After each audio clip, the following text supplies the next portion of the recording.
चमकना है तो फिर तपना तो पड़ेगा। नमस्कार, मैं हूँ आपका दोस्त कवि आदि गणेश। फिर से हाजिर हूँ कक्षा 7 का दूसरा अध्याय लेकर, वायुमंडल और जलवायु। प्रश्नोत्तर रूप में करेंगे इस अध्याय को भी। कहीं से भी कुछ भी प्रश्न नहीं छोड़ा है। 50 से ज़्यादा प्रश्न बने हैं इस अध्याय से। देखें आप कितने के उत्तर दे पाते हो। और मुझे पूरी उम्मीद है इस वीडियो को आप ज़्यादा से ज़्यादा शेयर करेंगे और लाइक करेंगे। चलिए प्रारंभ करते हैं। पहला प्रश्न। और मोटिवेट रहना चाहते हैं, मोटिवेशनल वीडियो देखना चाहते हैं तो आदि की आवाज़ नाम से जो मेरा दूसरा यूट्यूब चैनल है उसको भी सब्सक्राइब कर सकते हैं। वायुमंडल और जलवायु, ये अपना अध्याय है दूसरा। पहला प्रश्न है, पेड़ पौधे अपना भोजन बनाने के लिए किस गैस का उपयोग करते हैं? ये तो आपको पता है। उत्तर हो जाएगा कार्बन डाइऑक्साइड का करते हैं। अगला, वायुमंडल में सर्वाधिक मात्रा में पाई जाने वाली गैसें हैं। वायुमंडल के अंदर सबसे ज़्यादा मात्रा में कौन सी गैसें पाई जाती है? सोच लें अपना उत्तर या फिर कमेंट में भी करते जाएं। तो वायुमंडल के अंदर नाइट्रोजन और ऑक्सीजन, ये दोनों गैसें पाई जाती है। समस्त गैसों का लगभग 99% है ये। अगर पर्टिकुलर नाइट्रोजन की बात करें तो 78.08% है ये नाइट्रोजन वायुमंडल में। और ऑक्सीजन की बात करें तो 20.95%। ठीक है। अगला प्रश्न है, जल वाष्प किस मंडल में पाई जाती है? जो जल वाष्प है वो किस मंडल में पाई जाती है? तो सही उत्तर हो जाएगा इसका अपना क्षोभ मंडल में। जल वाष्प है जो सबसे जो निचली परत है क्षोभ मंडल, उसमें पाई जाती है। और इसको क्या आर्द्रता भी कहा जाता है। जल वाष्प या आर्द्रता क्षोभ मंडल में पाई जाती है। आकाश का जो रंग है वो नीला क्यों दिखाई देता है? नीला तो होता है, आप देखते रहते हो, लेकिन वो क्यों दिखाई देता है? क्या वजह है? तो सही उत्तर होगा इसका धूल कणों द्वारा प्रकाश के प्रकीर्णन के कारण। धूल के जो कण है प्रकाश के प्रकीर्णन के कारण आकाश का रंग है जो नीला दिखाई देता है। ये विकल्प प्रश्न बन सकता है और विकल्प में एक में यह आ सकता है, 3 विकल्प और दे सकता है।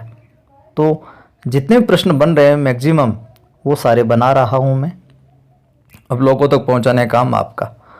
वायुमंडल को कितनी परतों में विभाजित किया गया है?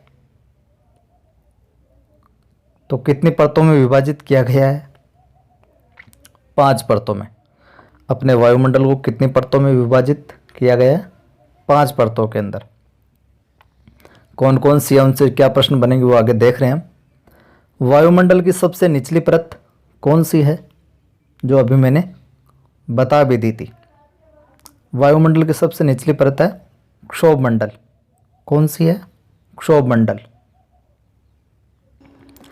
7वां प्रश्न है अपना, सभी मौसमी घटनाएं जैसे कि वर्षा हो गई, कोहरा, आंधी तूफान, ये किस परत में घटित होती है? जो मौसमी घटनाएं होती है वो किस परत में घटित होती है? तो वो होती है अपने क्षोभ मंडल में। जो वायुमंडल की सबसे निचली परत है इसी के अंदर है जो मौसमी घटनाएं घटित होती है। अगला प्रश्न, क्षोभ मंडल की औसत ऊंचाई कितनी है? अपना जो क्षोभ मंडल है सबसे निचली परत, इसकी औसत ऊंचाई कितनी है? तो उत्तर होगा औसत ऊंचाई है इसकी 13 किलोमीटर। कितनी है? 13 किलोमीटर। इत्मीनान से सुना आपने तो सारे प्रश्न है जो अध्यायवार यहीं याद हो जाएंगे, यानी कि सारे चैप्टर याद हो जाएंगे। क्षोभ मंडल की ऊपरी सीमा को क्या कहा जाता है? क्षोभ मंडल की ऊपरी सीमा को क्या कहा जाता है? तो इसको कहा जाता है क्षोभ सीमा। क्षोभ मंडल की जो ऊपरी सीमा है उसको कहा जाता है क्षोभ सीमा। हर मंडल की या यूं कहें हर परत की जो आखिरी सीमा है उसको उसी के नाम से जाना जाता है। जैसे समताप मंडल है तो उसकी ऊपरी सीमा है उसको समताप सीमा। इस तरीके से। अगला है 10वां प्रश्न, क्षोभ सीमा के ऊपर लगभग कितने किलोमीटर ऊंचाई तक समताप मंडल स्थित है? तो यह है अपने लगभग 50 किलोमीटर की ऊंचाई तक है जो समताप मंडल स्थित है। ठीक है। 11वां प्रश्न है, वायुयान किस परत में उड़ते हैं? जो एरोप्लेन वगैरह है, हेलीकॉप्टर वगैरह, ये किस परत में उड़ते हैं? तो वायुयान जो है वो समताप मंडल में उड़ते हैं। वायुयान किस में उड़ते हैं? समताप मंडल में, क्योंकि वहाँ का जो तापमान है वो समान रहता है, इस वजह से। ओजोन गैस का जिक्र आपने कई बार सुना होगा। तो ये ओजोन गैस है जो किस मंडल में पाई जाती है, किस परत में पाई जाती है? जो सूर्य से आने वाली पराबैंगनी किरणों को अवशोषित कर लेती है, उनका अवशोषण कर लेती है, ताकि जो हानिकारक है उससे बचाव हो सके जीव जंतुओं का, प्राणियों का। तो ओजोन गैस जो है वो अपने समताप मंडल में पाई जाती है। किस में? समताप में। अगला 13 नंबर, समताप सीमा के ऊपर लगभग कितने किलोमीटर ऊंचाई तक मध्य मंडल है? तो ये हो जाएगा अपने लगभग 80 किलोमीटर तक है जो ये अपना मध्य मंडल है। ठीक है। अगला प्रश्न 14 नंबर है, अंतरिक्ष से आने वाले उल्कापिंड किस परत में जल जाते हैं? अंतरिक्ष से जो भी उल्कापिंड आते हैं वो इस परत तक आते आते नष्ट हो जाते हैं, जलकर भस्म हो जाते हैं। तो वो कौन सी परत है? तो वो परत है अपने मध्य मंडल। ठीक है। मध्य मंडल में आते आते उल्कापिंड जो नष्ट हो जाते हैं। 15वां, मध्य मंडल के बाद 80 से 400 किलोमीटर, मध्य मंडल के बाद 80 से 400 किलोमीटर की ऊंचाई तक कौन सा मंडल है या कौन सी परत है? तो वो परत है जिसका नाम है आयन मंडल। ठीक है। क्या नाम है? आयन मंडल। संचार की दृष्टि से कौन सी परत सर्वाधिक महत्वपूर्ण है? तो संचार की दृष्टि से जो महत्वपूर्ण परत है वो है आयन मंडल। यहीं से जो रेडियो किरणें वो परावर्तित होकर अपने यहाँ तक पहुँचती है वापस, आयन मंडल। ठीक है। अगला है, वायुमंडल की सबसे ऊपरी परत का नाम क्या है? सबसे ऊपरी, सबसे निचली परत तो क्षोभ मंडल है। अब वायुमंडल की सबसे ऊपरी परत कौन सी है? तो उसका नाम है अपने बहिर्मंडल। क्या नाम है? बहिर्मंडल। सबसे निचली क्षोभ मंडल, सबसे ऊपरी बहिर्मंडल। 18 नंबर, बहिर्मंडल में मुख्य रूप से कौन सी गैसें पाई जाती है? बहिर्मंडल में अपने पाई जाती है हीलियम एवं हाइड्रोजन। कौन सी पाई जाती है? हीलियम एवं हाइड्रोजन। 19 नंबर प्रश्न है, किसी स्थान विशेष की अल्पकालीन पर्यावरणीय दशाओं को क्या कहा जाता है? किसी पर्टिकुलर स्थान की अल्पकालीन, कम समय वाली जो पर्यावरणीय सिचुएशंस होती है, दशाएं होती है, उनको क्या कहा जाता है? तो उनको कहा जाता है अपने मौसम। क्या कहा जाता है? मौसम कहा जाता है। और किसी स्थान विशेष की मौसमी दशाओं के दीर्घकालीन औसत को क्या कहा जाता है? वो तो अल्पकालीन, अल्पकालीन तो हो जाएगा मौसम, और दीर्घकालीन औसत को क्या कहा जाता है? मौसमी दशाओं को। यह प्रश्न पूछा गया है। तो दीर्घकालीन जो मौसम की दशाएं होती है उनको कहा जाता है जलवायु। क्या कहा जाता है? जलवायु।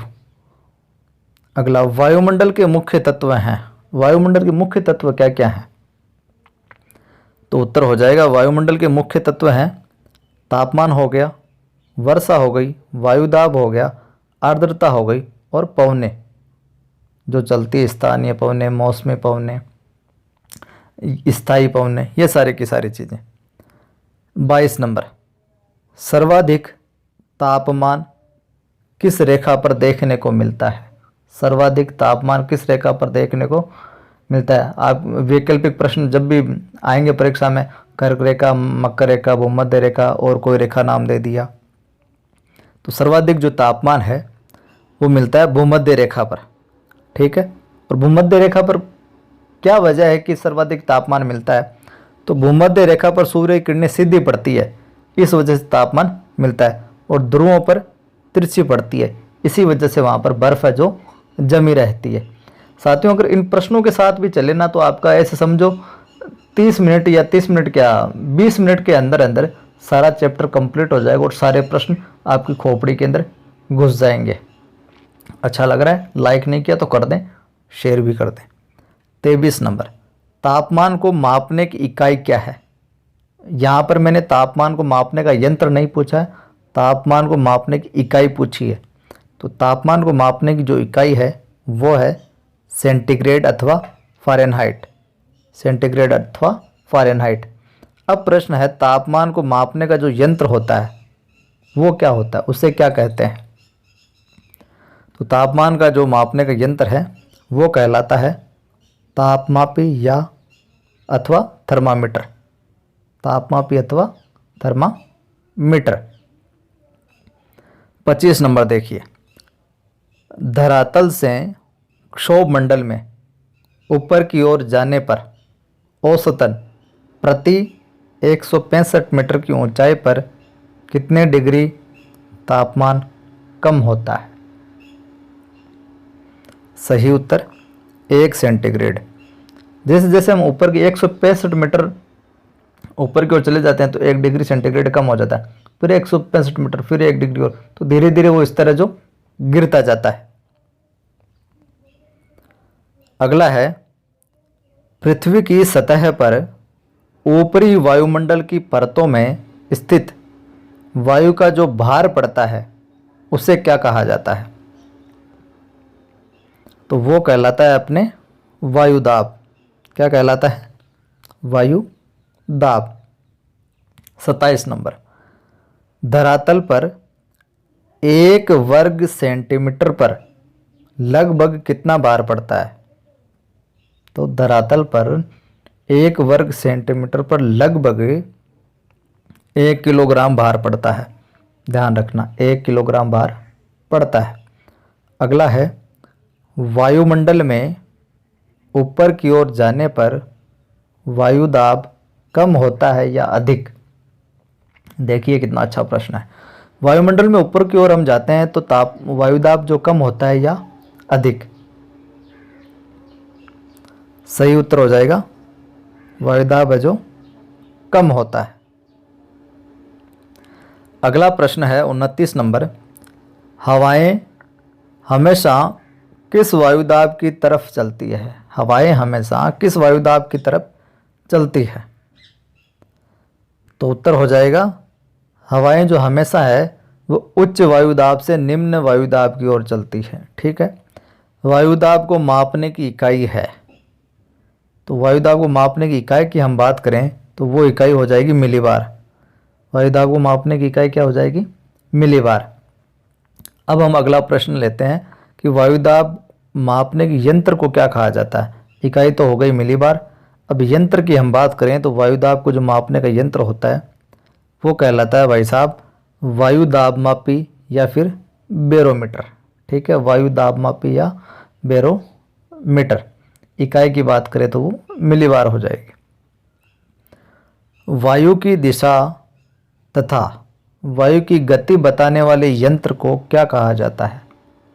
वायु की दिशा और वायु की गति बताने वाले यंत्र को, तो उत्तर हो जाएगा जो वायु की दिशा बताता है उस यंत्र को तो कहा जाता है दिक्सूचक यंत्र। ठीक है, वायु की दिशा बताने वाले को यंत्र को कहा जाता है दिक्सूचक यंत्र, और वायु की गति बताने वाले यंत्र को कहा जाता है एनीमोमीटर। वायु की गति बताने वाला यंत्र एनीमोमीटर, वायु की दिशा बताने वाला दिक्सूचक यंत्र। स्थायी पवनें कितने प्रकार की होती है? स्थायी पवनें कितने प्रकार की होती है? तो उत्तर हो जाएगा स्थायी पवनें जो है वो 3 प्रकार की होती है। ठीक है, कौन कौन सी होती है? पहली व्यापारिक पवनें, दूसरी पछुआ पवनें, तीसरी ध्रुवीय पवनें। स्थायी पवनें 3 प्रकार की, व्यापारिक, पछुआ और ध्रुवीय, और यह वर्ष भर एक ही निश्चित दिशा में चलती है। जो स्थायी पवनें हैं वो वर्ष भर एक ही निश्चित दिशा में चलती, ये बात भी ध्यान रखना, ये प्रश्न भी पूछा हुआ है। लू किसे कहते हैं, ये भी कई बार पूछा गया, तो ये तो सबको पता है। राजस्थान में गर्मी की ऋतु में जो गर्म तेज हवाएं चलती है अभी, वो लू कहलाती है। चिनूक रॉकी पर्वत पर, फोहन व मिस्टल यूरोप में अधिक किस प्रकार की पवनें हैं? चिनूक, फोहन, मिस्ट्रल, यह है अपने, यह भी पूछा गया प्रश्न है, यह स्थानीय पवनें, ना कि स्थायी पवनें, यह है स्थानीय, लोकल पवनें। 36 नंबर देखिए, किसी कारणवश जल भाप में बदलकर वायुमंडल में मिल जाता है तो वायुमंडल में मौजूद इस भाप रूपी जल को क्या कहा जाता है? तो ये भाप रूपी जो जल है वो कहलाता है आर्द्रता। क्या कहलाता है? आर्द्रता। अगर पहले शुरुआत के प्रश्न में आपने ध्यान दिया हो तो यही प्रश्न समझो आप उसको, लेकिन वो थोड़ा अलग तरीके से था। वर्षा के कितने प्रकार हैं? अध्याय के अनुसार वर्षा के प्रकार हो सकते हैं, तो वो है 3 प्रकार की बारिश होती है, संवहनीय, पर्वतीय और चक्रवातीय वर्षा। अगला, विश्व की औसत वार्षिक वर्षा कितनी है? अगर वर्ल्ड की हम एवरेज बारिश की बात करें तो वो कितनी होती है? तो वर्षा की औसत वार्षिक वर्षा 117 सेंटीमीटर, वर्ल्ड की औसत, एवरेज निकाला हुआ है ये। अब हम बात करें विषुवत रेखीय क्षेत्र में वार्षिक वर्षा कितनी होती है? तो विषुवत रेखीय क्षेत्र के अंदर वार्षिक वर्षा जो है वो 200 सेंटीमीटर से अधिक होती है विषुवत रेखीय क्षेत्र में, और वर्ल्ड वाइड हम एवरेज की बात करें तो 117 सेंटीमीटर, विषुवत रेखा पर 200 सेंटीमीटर से अधिक। विश्व में सर्वाधिक वर्षा वाले स्थान कौन से हैं? विश्व में ऐसे स्थान कौन से हैं जहाँ पर सर्वाधिक वर्षा होती है? तो सर्वाधिक के मामले में तो भारत में ही होती है। भारत के मेघालय राज्य के काशी की जो पहाड़ियाँ हैं वहाँ पर मास्य नाम व चेरापूंजी जगहों पर।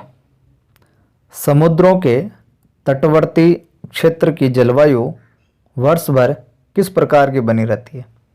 समुद्रों के जो तटवर्ती क्षेत्र तट है वहाँ की जलवायु वर्ष भर किस प्रकार की बनी रहती है? तो वहाँ की जो जलवायु वो सम बनी रहती है, समान, ज़्यादा गर्मी भी नहीं ज़्यादा सर्दी भी नहीं अपने मौसम में। जहाँ वनस्पति कम होती है वहाँ की जलवायु किस प्रकार की होती है? जहाँ पर वनस्पति कम हो वहाँ की जलवायु किस प्रकार की होगी? तो वहाँ की जलवायु कैसी हो जाएगी? उष्ण एवं शुष्क। वहाँ की जलवायु कैसी होगी? उष्ण एवं शुष्क। अपने तैयारी इस प्रकार से कर लीजिए कि प्रश्न आते ही आपके दिमाग में उत्तर आ जाए खटाक से। चक्रवात कितने प्रकार के होते हैं? चक्रवात कितने प्रकार के होते हैं? उत्तर हो जाएगा 2 प्रकार के होते हैं, और कौन कौन से होते हैं वो हम देख लेते हैं। उष्णकटिबंधीय चक्रवात एवं शीतोष्ण कटिबंधीय चक्रवात। चक्रवात 2 प्रकार के हो गए, उष्णकटिबंधीय और शीतोष्ण कटिबंधीय। यह प्रश्न नीचे वाली जो लाइन है यह प्रश्न पूछा गया है।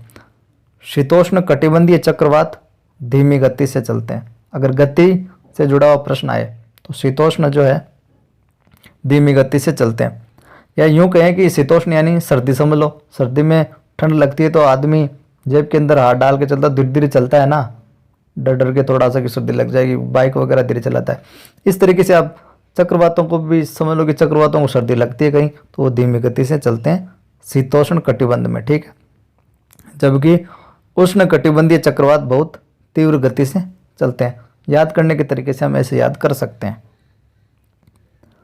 44 है, उष्ण कटिबंधीय चक्रवातों को संयुक्त राज्य अमेरिका में क्या कहा जाता है? जो उष्ण कटिबंधीय चक्रवात है उनको संयुक्त राज्य अमेरिका में क्या कहा जाता है? यह प्रश्न तो कई बार पूछे गए। हरिकेन कहा जाता है, ठीक है। और इन्हीं उष्ण कटिबंधीय चक्रवातों को कैरेबियन सागर और मेक्सिको में क्या कहा जाता है? तो कैरेबियन सागर और मेक्सिको में इनको कहा जाता है टोर्नेडो। क्या कहा जाता है? टोर्नेडो। इन उष्ण कटिबंधीय चक्रवातों की हम बात करें तो इनको चीन और जापान में क्या कहा जाता है? चीन और जापान में इनको कहा जाता है टाइफून। उष्ण कटिबंधीय चक्रवातों को चीन और जापान में क्या कहा जाता है? टाइफून। ये भी पूछा गया है। उष्ण कटिबंधीय चक्रवातों को ऑस्ट्रेलिया में तथा बंगाल की खाड़ी में क्या कहा जाता है? ऑस्ट्रेलिया में क्या कहा जाता है और बंगाल की खाड़ी में क्या कहा जाता है? तो अपने ऑस्ट्रेलिया में तो इन चक्रवातों को विली विलीज कहा जाता है, विली विलीज, और बंगाल की खाड़ी में सीधा ही कहा जाता है चक्रवात ही। ऑस्ट्रेलिया में विली विलीज और बंगाल की खाड़ी में चक्रवात, और जापान में इनमें टाइफून। 48 देखिए, हवाओं के द्वारा निर्मित वृत्ताकार, अंडाकार आदि लहरनुमा आकार जिसके मध्य में उच्च वायुदाब हो तथा परिधि की ओर न्यून वायुदाब होता है, क्या कहलाता है? देखिए, मध्य में तो उच्च वायुदाब और परिधि की ओर न्यून वायुदाब, तो वो कहलाता है प्रतिचक्रवात। क्या कहलाता है? प्रतिचक्रवात। और केवल चक्रवात की हम बात करें तो चक्रवात के मध्य में तो होता है निम्न वायुदाब।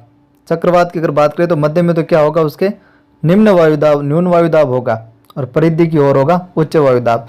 जबकि प्रतिचक्रवात में मध्य में होगा उच्च वायुदाब और परिधि पर होगा न्यून वायुदाब। अब प्रतिचक्रवात की एक बात और देख लेते हैं।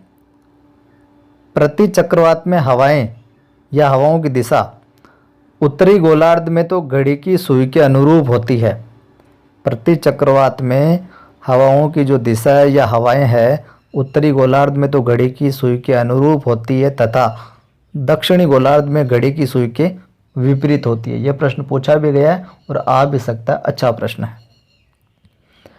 आपदाओं को कितने भागों में विभाजित किया जा सकता है?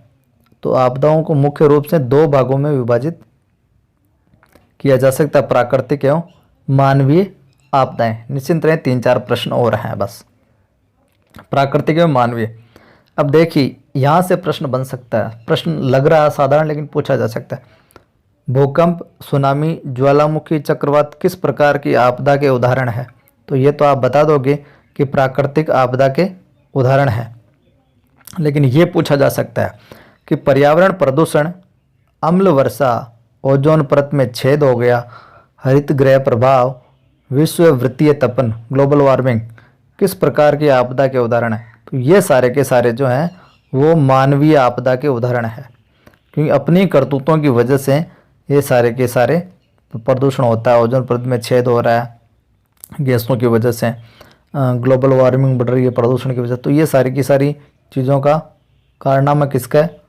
मनुष्यों का। तो ये हो गई मानवीय आपदा। ये प्रश्न पूछा जा सकता है। अगला प्रश्न अगर आपने स्टार्टिंग में ध्यान से देखा तो इस प्रश्न का उत्तर भी दे दोगे। धूल कणों से टकराकर सूर्य की किरणों का बिखरना क्या कहलाता है? और लाइक शेयर नहीं किया तो लाइक शेयर जरूर करना आपको, और पहली बार देख रहे तो सब्सक्राइब करके घंटे के निशान को दबा लेना। धूल कणों से टकराकर सूर्य की किरणों का बिखरना क्या कहलाता है? वो कहलाता है भाई साहब अपने प्रकीर्णन। क्या कहलाता है? प्रकीर्णन। तो जय हिंद। कैसा लगा आपको कमेंट करके बताइएगा।